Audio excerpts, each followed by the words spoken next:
1983 film Scarface has one person in it who was based on a real person.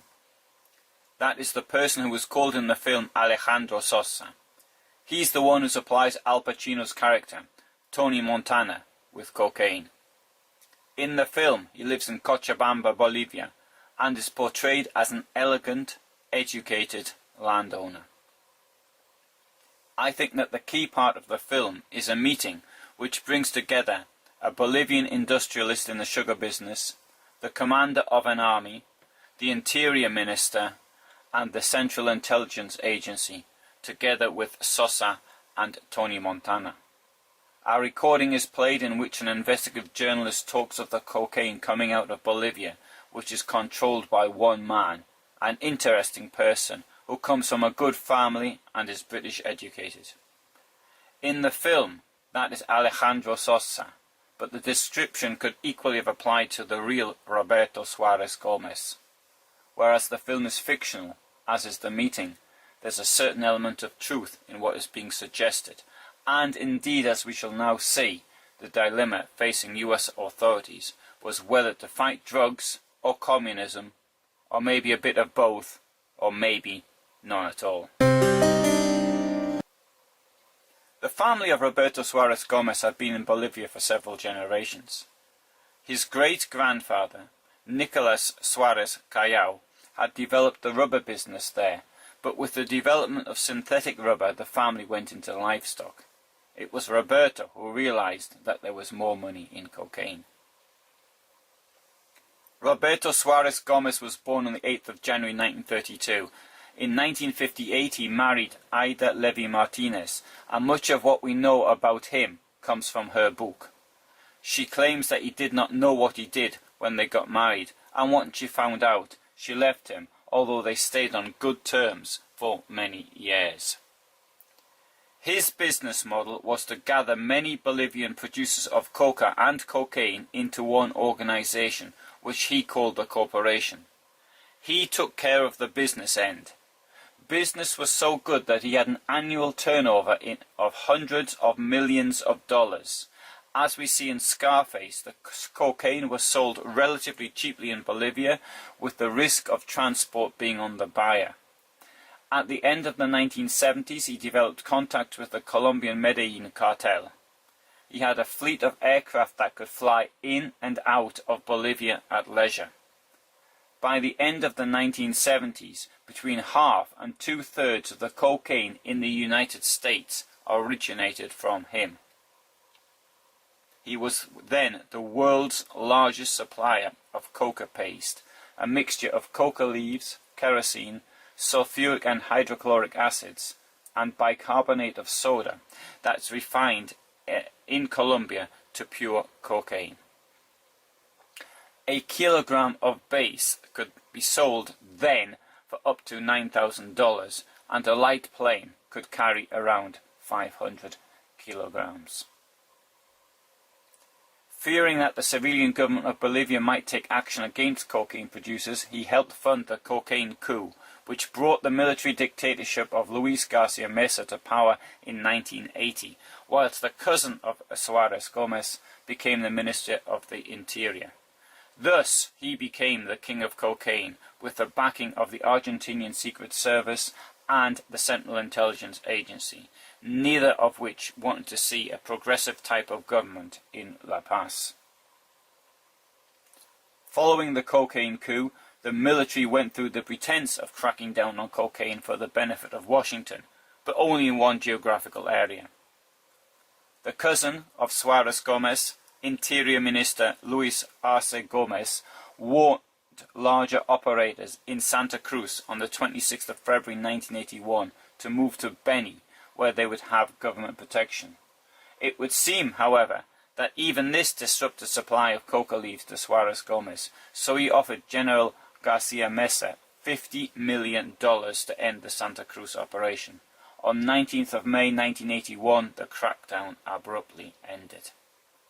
In the early 1980s, he was charged by the United States Attorney's Office in Miami with conspiracy to import cocaine, and with his importation, these charges could have got him a 30-year prison sentence.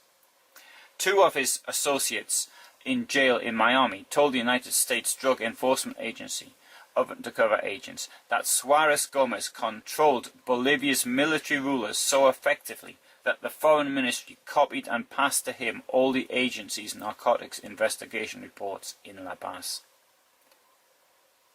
Despite protection from the government, he took his personal protection very seriously, and he set himself up with his own personal bodyguards, allegedly called the fiancés of death. They were recruited amongst neo-fascist elements in Europe and Rhodesia. One advisor on his payroll was Nazi war criminal Klaus Barbie, who then held Bolivian nationality. The fascists from Europe, however, do not seem to have been bothered by a link-up with Cuba. According to Ida Levy, Fidel and Raúl Castro contacted Suarez Gomez and Pablo Escobar in January 1983 and invited them to Cuba. The Cuban general, Antonio de la Guardia, was in charge of establishing a link with the narcotics bosses. When they visited the island, the leaders of the regime spoke to them of the marked interest that Fidel and his entourage had in using drug trafficking as a weapon against Yankee imperialism, and to support the Colombian guerrilla groups with the funds coming from such smuggling operations. So, with the excuse of anti-imperialism, Fidel and his brother charged them $1 million a day in exchange for covering them for cocaine trafficking, free access to their territorial waters and airspace, and the use of their ports and airports to refuel ships and planes. Apparently Fidel said, "Thank you for accepting the invitation. You will be the missile with which I will pierce the blockade and the unjust embargo that my country suffers."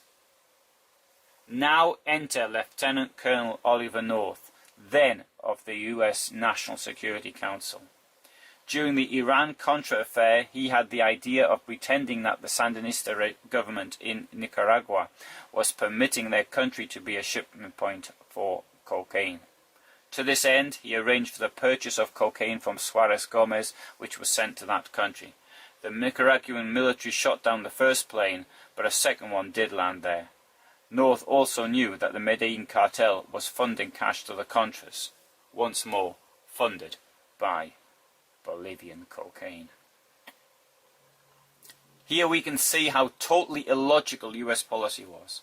It was fighting the war on drugs, yet the likes of Suarez Gomez had protection not only from the CIA but also the DEA, as they supported the anti-communist regime in Bolivia, whilst indirectly allowing the government of Cuba to profit from narcotics business at the same time as turning a blind eye to organized crime at home because of the anti-Castro assistance it gave. See if you can work that one out. When his son was arrested, Suarez Gomez offered to pay the foreign debt of Bolivia in exchange for his freedom. The son was arrested in Switzerland, and the offer was made in a letter to Ronald Reagan.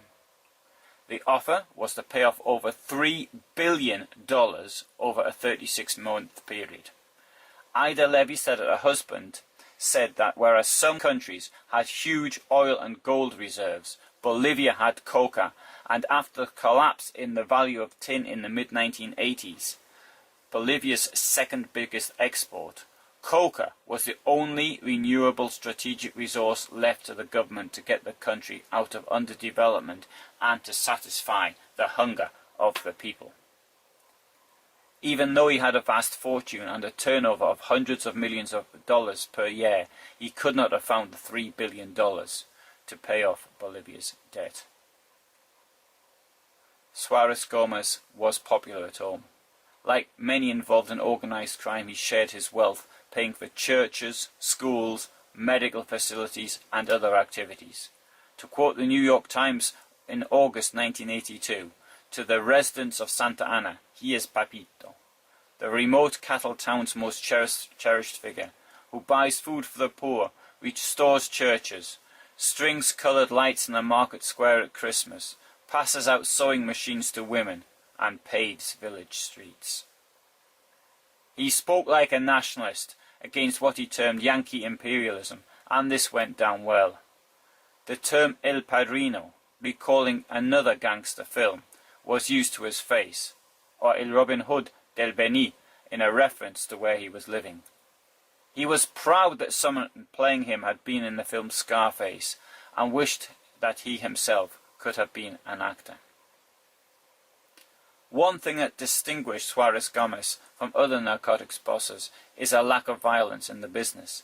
Unlike Colombia, Italy or the US, where gangs can often fight out amongst themselves, there were only around 5 deaths in Bolivia in the 1980s from gang infighting, and none were purportedly related to Suarez Gomez.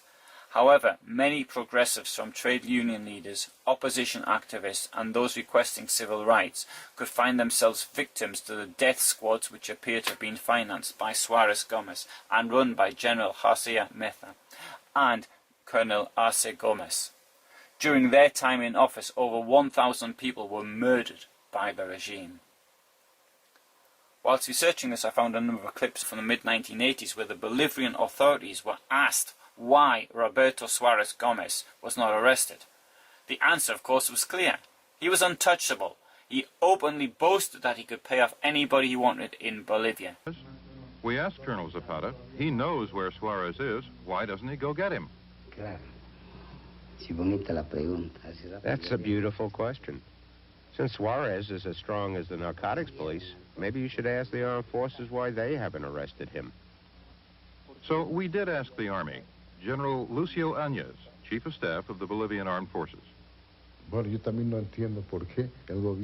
I also don't know why Suarez is still free. Constitutionally, the armed forces are not in charge of narcotics. He was treated respectfully by everyone, from government leaders, many of whom were on his payroll, to representatives of the banks in La Paz, who met their deep need for hard currency by buying dollars from him. This all ended on the 20th of July 1988. A civilian government in Bolivia had not only returned Klaus Barbie to France, but was also cracking down on drugs. One of his homes was raided. The police found more than 1.5 tons of cocaine. Despite this, Suarez Gomez claimed he had nothing to do with the drugs business. He got a 15-year prison sentence. In prison, he had an apartment with television, refrigerator, as well as spare beds for when family and girlfriends came to visit. He was released after 7 years due to ill health, having suffered 2 heart attacks in prison. On the day of his release, he made a speech to waiting reporters in which he stated how he believed that the Bolivian government ought to crack down on drugs, which was now a problem in that country. Not the traditional chewing of coca leaf, but the refining and manufacture of cocaine, which led to dependency. In his last years, he did not return to the narco business. He looked after his ranch and died on 20th of July 2000 with nearly all of his vast fortune gone and regrets about what drugs had done to his family.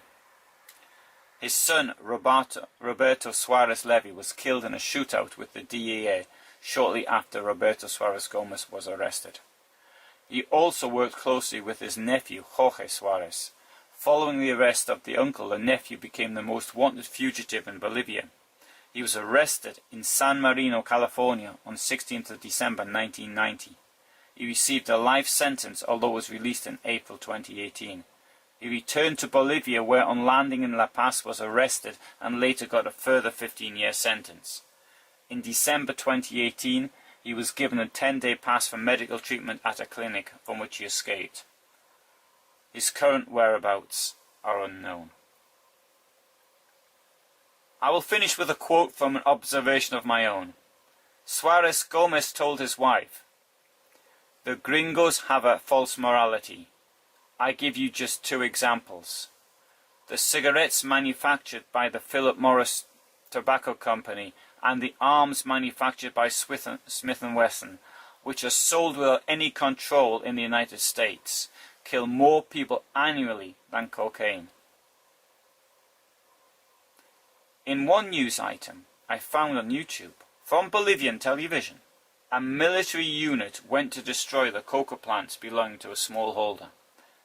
One of them, on his backpack, had a bottle of Coca-Cola, a product that once used coca as an ingredient and which today kills indescribably more people through creating sugar dependency than does cocaine.